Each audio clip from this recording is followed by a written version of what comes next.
In terms of like user experience, and sadly some merchants do this, and I try to stay away from it, or I advise our customers not to do it, specifically on checkout, and that is putting Yeah. something in like CAPTCHA. Sometimes you'll see CAPTCHA or reCAPTCHA Oh, on yeah.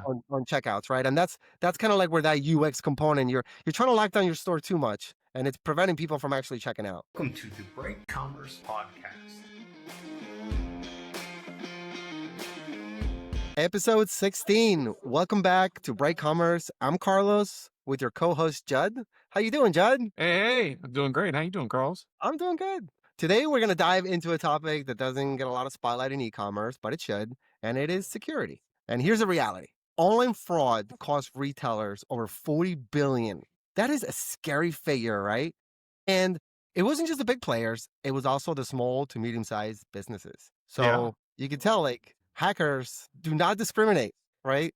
Well, maybe they do discriminate. They look for vulnerabilities or vulnerable websites, right? So in this episode, we're going to cover the current threat landscape and how compliance ties into it, and how customer trust also plays a role, and some easy and practical steps that you should take to essentially protect your store. I love it. Let's do it. All right. So I think, let's talk about some of the threat landscape that's happening, as you went through.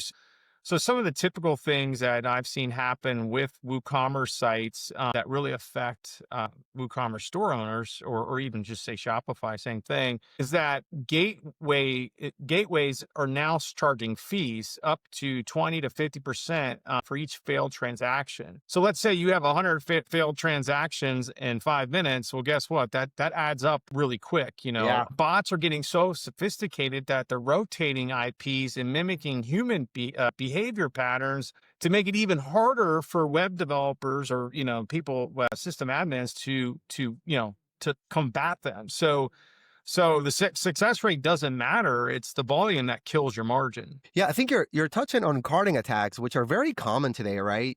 And I would say they're more common with the lower tier payment gateways, right? If you run like a top tier payment gateway, and by that I mean something like Stripe or Authorize.net, you're not as prone to these attacks.